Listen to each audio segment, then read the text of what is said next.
Wakil Presiden Republik Indonesia Gibran Rakabuming Raka merespon keluhan masyarakat Indonesia tentang dunia pendidikan. Gibran meminta Menteri Pendidikan Dasar dan Menengah untuk menghapus sistem zonasi dalam pelaksanaan PPDB. Tak hanya itu, untuk menyiapkan generasi emas 2045, Gibran pun meminta pendidikan dilangsungkan dengan basis digital. Memang sistem zonasi yang berlaku selama ini selalu membuat kekisruhan dalam pelaksanaannya.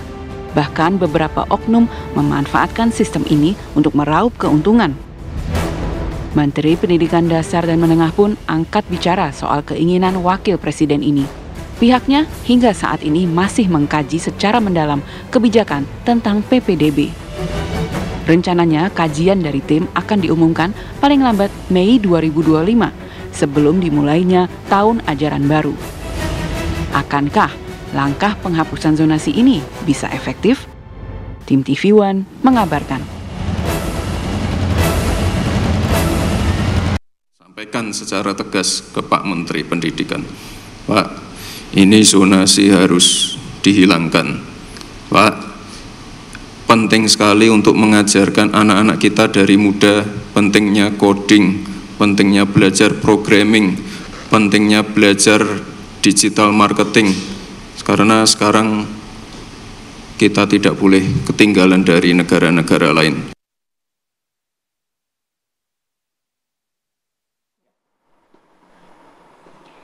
Ya, berbicara mengenai PPDB sistem zonasi ini masih saja menjadi polemik dan juga teranyar, di mana kita mendengarkan pernyataan dari Wakil Presiden Gibran Rakabuming Raka yang meminta dihapuskan sistem zonasi di dalam PPDB yang diberlakukan saat ini. Dan langsung direspon juga oleh Pak Menteri Pendidikan Dasar juga Menengah yang mengatakan akan ada evaluasi secara khusus, menghadirkan para guru, para akademisi, para peneliti dan lain sebagainya untuk merumuskan apakah memang sistem zonasi ini harus dihapuskan atau mungkin akan diperbaiki begitu ya. Kita akan membahas hal ini dengan narasumber yang sudah hadir di studio.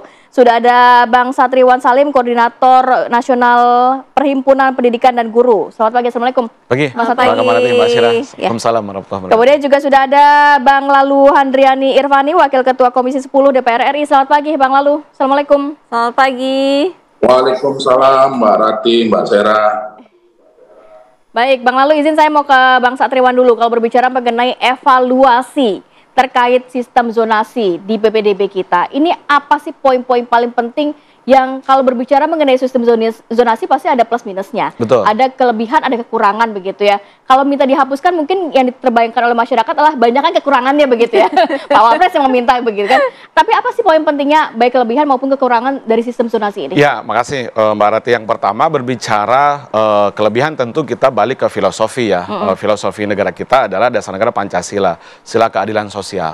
Nah, dengan adanya sistem PPDB zonasi sejak tahun 2017 gitu ya, ini lebih membuka ruang kesempatan bagi seluruh anak Indonesia untuk bersekolah di sekolah negeri. Mendapatkan akses pendidikan mendapatkan akses. Karena apa? Di dalam konstitusi kita pasal 31 turunannya Undang-Undang Sisdiknas ya, nomor 20 tahun 2003 dikatakan bahwa setiap anak berhak mendapatkan pendidikan, berhak mendapatkan pendidikan yang bermutu dan pemerintah juga wajib membiayainya. Nah, positifnya adalah itu yang pertama, karena lebih terbuka aksesnya. Yang kedua, anak-anak yang tidak mampu dengan adanya jalur afirmasi itu juga mendapatkan prioritas. Jadi harus kita ketahui bahwa jalur sistem PPDB ini ada 4. Ada 4. Yang pertama adalah jalur zonasi, dilihat dari dekat antara rumah dengan sekolah. Yang kedua adalah jalur afirmasi yang mengedepankan, memprioritaskan anak-anak berasal dari keluarga tidak mampu. Ketiga adalah perpindahan orang tua gitu ya, mutasi kerjanya dan seterusnya. Yang terakhir jalur prestasi. Artinya ini sebenarnya dari segi paradigmatik, dari segi konseptual gitu ya, itu sangat berkeadilan segi konsep loh ya, dibandingkan waktu zaman dulu sebelum ada zonasi, karena untuk masuk ke sekolah negeri berbasis ujian nasional. Nah, sisi lemahnya ujian nasional adalah kita tahu ya, ujian nasional itu hanya mengambil atau mengukur anak secara parsial dari aspek kompetensi. Itu pun tidak kompetensi secara keseluruhan, hanya aspek 3-4 mata pelajaran. Yang bisa masuk ke sekolah negeri misalnya tertentu gitu ya adalah anak-anak yang punya privilege dari keluarga kaya, keluarga mampu gitu. Yang miskin tidak bisa masuk ke sekolah negeri, apalagi ke SMA-nya Mbak Rati gitu ya di Jakarta gitu, SMA 8 itu. Nah, sekarang segregasi sosial atau apa namanya pemilahan-pemilahan seperti itu relatif sudah makin cair. Di sekolah itu ada anak jalur prestasi, ada jalur afirmasi, ada zonasi, dan perpindahan orang tua. Nah, kalau dulu kan tidak gitu. Itu positif. Nah, memang ada negatif dari aspek implementasi. Apa? Yang pertama adalah sayangnya sebaran sekolah negeri kita itu tidak merata. Ya kan, di seluruh Indonesia gitu. Ada persoalan yang seperti di DKI Surabaya. Apa itu? Kesedikitnya jumlah sekolah negeri gitu ya, yang membuat daya tampungnya terbatas. Nah, sehingga apa? Anak-anak yang pengen masuk ke sekolah negeri tertutup kesempatannya. Nah, ini kan kelemahan implementasi sebenarnya gitu ya. Mestinya daerah itu membuat inovasi-inovasi. Nah, Jakarta sudah beberapa tahun terakhir ada inovasinya. Apa tuh? Apa itu? Memberlakukan PPDB bersama, penerimaan peserta didik baru bersama dengan sekolah swasta yang sekarang disebut sekolah swasta gratis. Ya kan? Nah, apa itu? Jadi anak-anak yang tidak tertampung di sekolah negeri oleh Pemprov itu kemudian diredistribusi ke sekolah swasta yang kemudian digratiskan oleh Pemprov. Tentu dengan footnote ya, dengan catatan bahwa harapannya sekolah yang swasta yang dilibatkan juga yang berkualitas. Tidak asal sekolah swasta yang saya sering bilang layamutu walayah ya, tidak bermutu karena tidak punya biaya gitu. Nah, tapi yang berkualitas supaya layanannya sama dengan yang negeri gitu. Yang kedua, sebaran di daerah seperti misalnya di kabupaten di Jawa Tengah, di Jawa Timur, jarak antara rumah siswa dengan sekolah itu jauh. Aksesnya susah, transportasinya sulit, ya kan? Jalanannya itu juga relatif infrastruktur nggak ada lah gitu. Nah, sehingga sekolah-sekolah negeri itu kekosongan murid, termasuk di Solo sendiri tempatnya Pak Wapres dulu gitu ya. Ada beberapa SD negeri di Solo itu kekurangan murid justru gitu. Nah, mestinya kan Pemda itu memberikan atau membuat inovasi-inovasi yang tadi saya katakan seperti Jakarta. Misalnya regrouping. Jadi sekolah yang mereka kekurangan murid bahkan tidak punya murid ya, itu kan bisa di regrouping.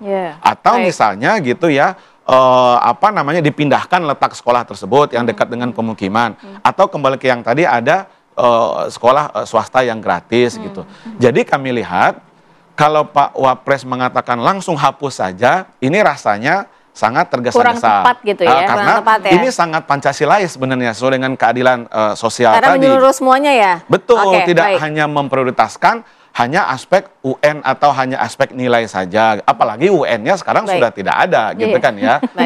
Baik, kita ke Bang Lalu Hadrian. Kalau tadi ada plus minus yang sudah disampaikan, artinya kalau misal dari evaluasi yang ada, sebenarnya sistem zonasi ini apa yang bisa dievaluasi? Dan kalau misalnya tidak ada langkah apa yang supaya tadi disampaikan Bang Satriwan yang menyeluruh begitu untuk semua aspek bisa mendapatkan pendidikan?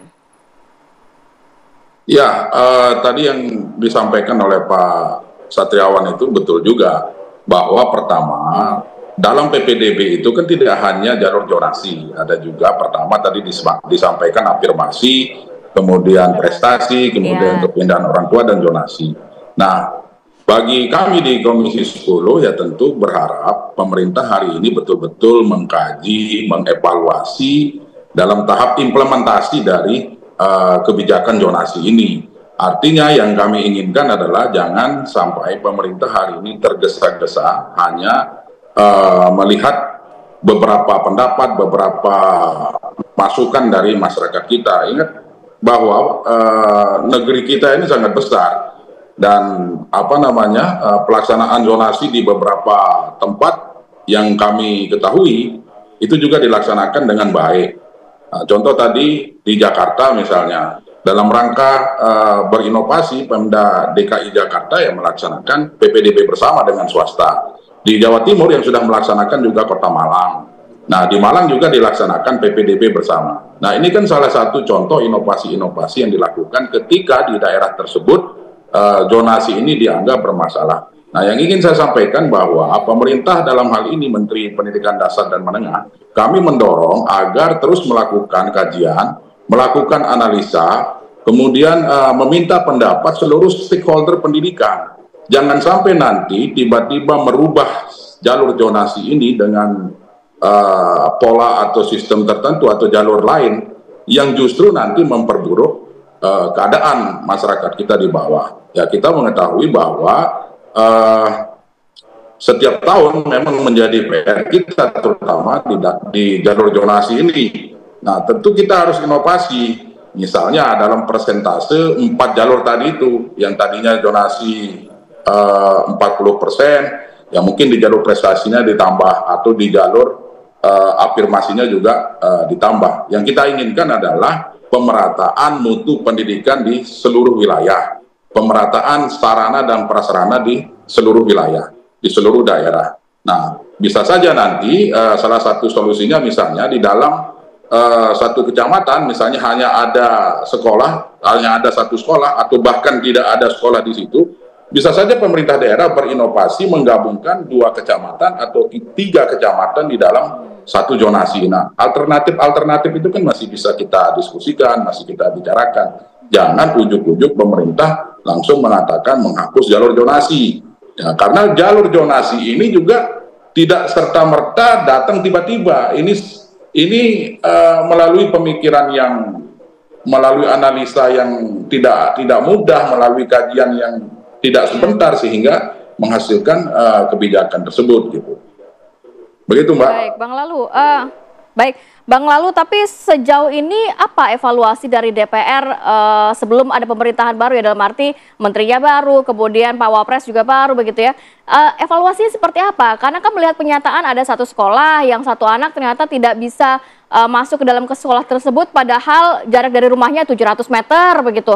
Ada juga di sekolah lain yang 30 sekian anak yang didiskualifikasi karena pemalsuan kakak dan lain sebagainya begitu. Apa evaluasinya dan solusinya apa sejauh ini dari DPR? Sudahkah ada rembukan itu dengan kementerian terkait? Karena kan zonasi ini tidak baru tahun ini diselenggarakan, tapi tahun sebelumnya juga sudah ada. Ya, memang hari-hari ini kami sedang terus berdiskusi dengan Kementerian Pendidikan Dasar dan Menengah, terutama terkait dengan pengawasan.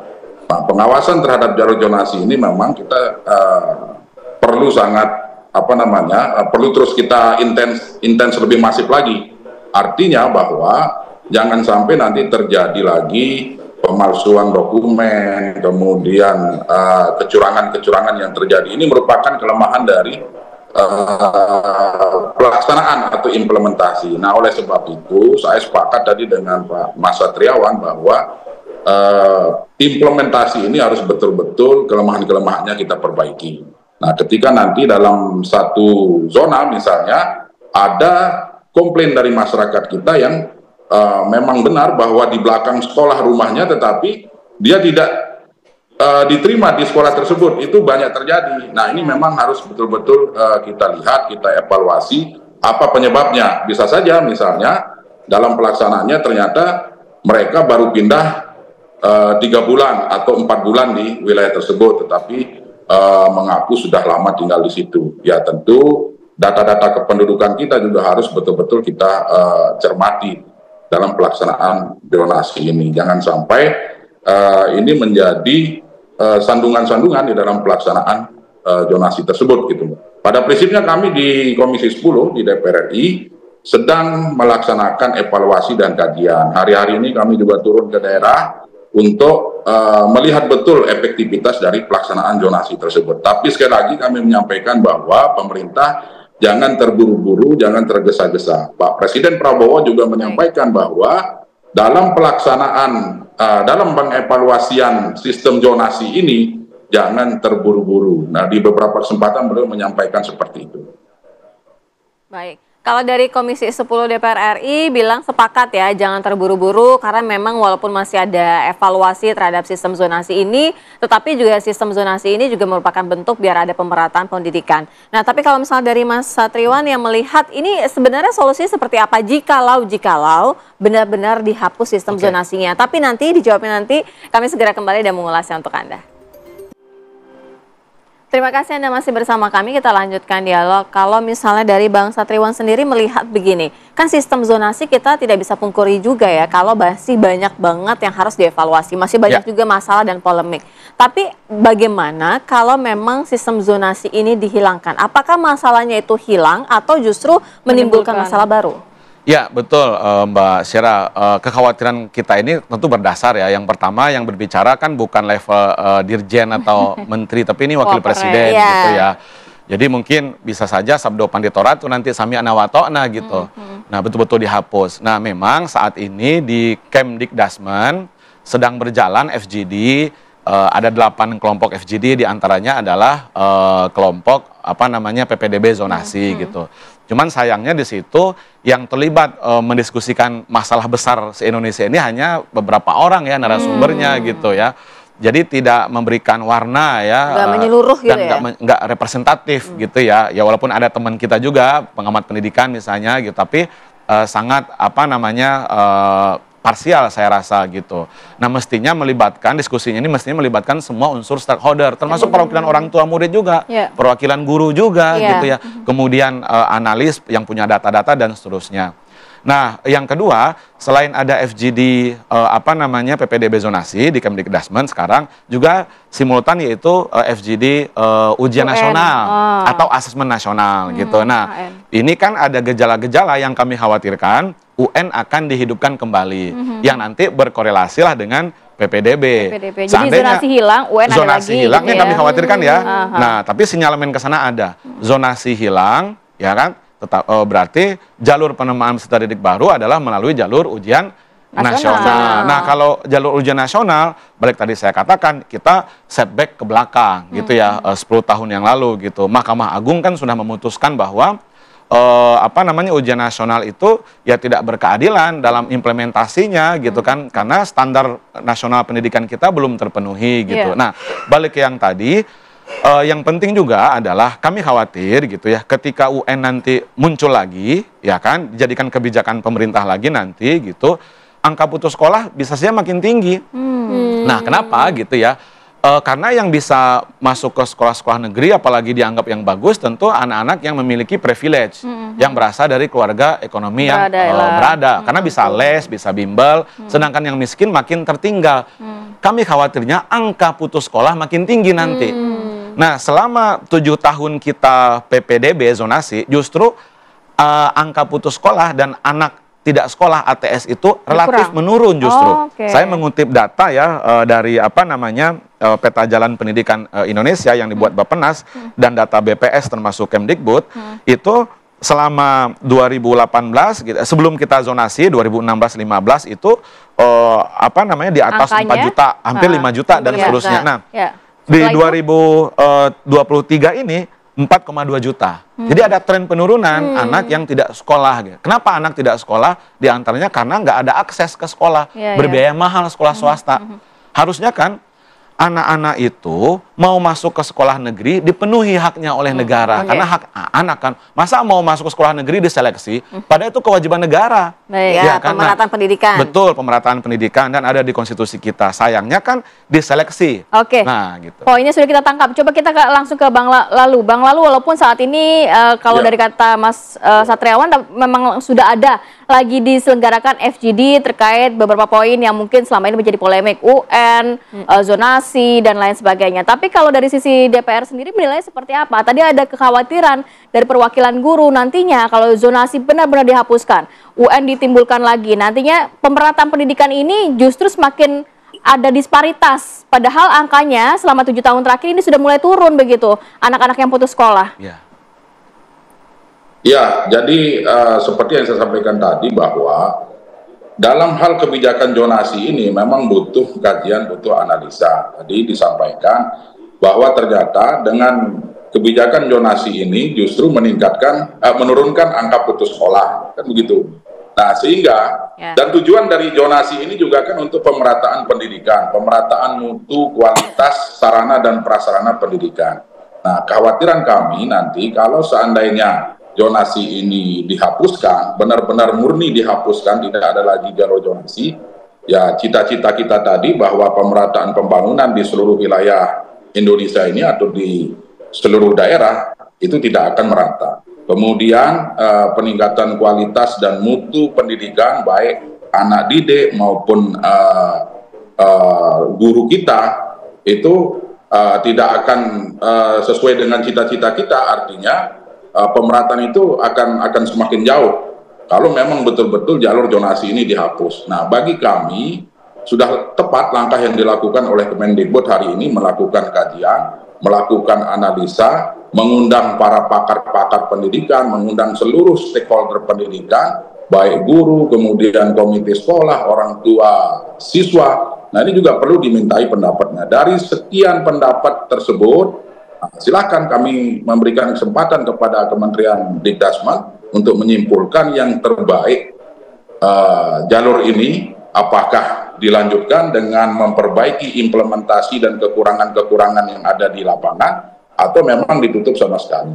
Tetapi betul yang disampaikan oleh Mas Satriawan tadi, kalau ini ditutup, kemudian kita kembali menggunakan ujian nasional, ini akan dampaknya juga tidak akan sedikit gitu. Nah, ini juga betul-betul harus dipikirkan demi kemajuan pendidikan kita. Saya melihat hari ini pemerintahan Presiden Prabowo sangat konsen sekali terhadap dunia pendidikan, karena majunya suatu negara tergantung kepada pendidikan. Seperti itu, Mbak. Iya, Bang, lalu artinya begini, kalau misalnya ada evaluasi pemerintah agar tidak terburu-buru, langkah apa yang secepatnya paling tidak bisa juga memberikan insight kepada pemerintah untuk membenahi sistem sekolah ini untuk pemerataan juga? Ya, kami di Komisi 10 hari ini juga sedang turun ke daerah-daerah, melihat dan ikut juga mengevaluasi kekurangan-kekurangan dari pelaksanaan sistem zonasi ini. Nah, dari masukan masyarakat, masukan sekolah, itu tentu akan kami menjadi bahan kami untuk berdiskusi dengan Kemendikdasmen. Nah, kita ini sudah memiliki mandatory spending 20% pendidikan. Kami tentu berharap 20% anggaran APBN untuk pendidikan ini, baik APBN maupun APBD, benar-benar digunakan untuk peningkatan pendidikan, baik peningkatan mutu, peningkatan sarana dan prasarana. Sehingga apa yang menjadi kekurangan-kekurangan, baik itu PPDB, kemudian ujian nasional, ketimpangan kualitas pendidikan dan sebagainya, di seluruh daerah ini akan bisa teratasi. Nah, kami melihat hari ini itikat baik pemerintah itu ada, tetapi sekali lagi kami berharap dalam menentukan kebijakan, apalagi zonasi ini yang menjadi PR kita setiap tahun, jangan terburu-buru dan tergesa-gesa. Nah, kalaupun misalnya nanti kebijakan pemerintah itu betul-betul menghapus zonasi ini, maka sampaikan segera kepada masyarakat kita. Baik. Sistem apa yang paling tepat? Jangan sampai nanti sistem yang dimunculkan atau disepakati menjadi kebijakan ini justru tidak lebih bagus dari sistem yang sudah ada gitu. Iya, baik. Baik Bang Lalu dan juga Bang Satriawan, terima kasih banyak. Kita harapannya juga nantinya pastinya bisa dirembukan sistem seperti apa yang paling cocok untuk pendidikan Indonesia. Karena kita harapannya tidak hanya masyarakat Indonesia, siswa-siswi ini bisa mendapatkan akses pendidikan, tapi pendidikan yang berkualitas pastinya ya. Semua memiliki standar yang sama. Untuk semua anak tanpa kecuali. Untuk semua anak tanpa kecuali. Terima kasih banyak Bang Satriawan dan juga Bang Lalu sudah bergabung bersama kami. Sehat selalu. Assalamualaikum. Oke, kita harus jeda sejenak ya. Nanti kita hadirkan informasi yang menarik lainnya, tetap bersama kami di Apa Kabar Indonesia Pagi. Para botil, kada pilihan kalian pasti ada. Ayo, dipilih. Saya pilih itu aja mas, fungsinya jelas. Kalau yakin, dipilih aja mas. Hello, kayaknya Cogan pilih yang unik dan kekinian. Aku sih pilih yang bibit, bebek, bobot yang jelas. Apapun pilihanmu, semua untuk kemajuan daerahmu. Suaramu menentukan daerahmu. Buruan ke TPS, pilih pemimpin daerah terbaikmu.